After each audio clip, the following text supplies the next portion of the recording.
పవన్ కళ్యాణ్ గారు చాలా సెన్సిటివ్ వ్యక్తి అంటున్నాడు మెగా హీరో అల్లు శిరీష్. పవన్ కళ్యాణ్ గారి బర్త్డే సందర్భంగా పవన్ గురించి మనకు తెలియని విషయాలను సోషల్ మీడియా ద్వారా తెలిపారు శిరీష్. అల్లు శిరీష్ హీరోగా ఎంట్రీ ఇవ్వకముందు 2007లో కారు ప్రమాదం జరగడంతో ఐసీయూలో చేర్చారట. అయితే అప్పటికి శిరీష్ కు పవన్ కళ్యాణ్ గారితో అంతగా పరిచయం లేకపోయినా నన్ను చూడడానికి వచ్చారు.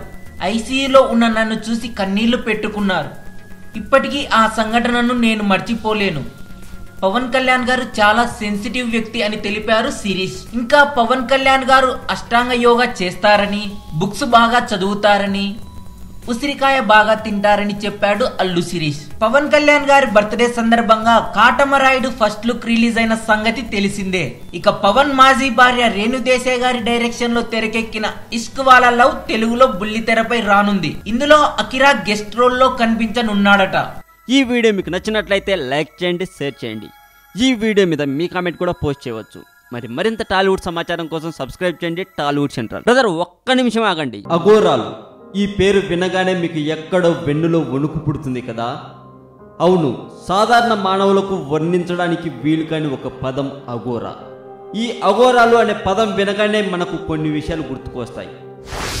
మొదటిది, వాళ్ళు హిమాలయాల్లోనే ఎక్కువగా ఉంటారు. ఎందుకు? రెండవది, వాళ్ళలో కొందరు బట్టలు కూడా వేసుకోరు. ఎందుకు? ఇక మూడవది, దాదాపు 200 సంవత్సరాలకు మించి బ్రతకగలరు. వింత వింత విషయాలు, మానవుల మేధస్సుకు అందని కొన్ని మిస్టరీల గురించి తెలుసుకోవడం కోసం మా కొత్త ఛానల్ తెలుగు మోజోని కూడా సబ్స్క్రైబ్ చేయండి. కానీ అదే కుక్క మనిషిని కరిచాక ఆ కుక్క నోట్లో నుండి నురగలు వచ్చి చచ్చిపోతే ఇది కామన్ కాదు, కంగారు. మీరు విన్నది నిజమే, కుక్క కరిచింది, అదే చచ్చింది.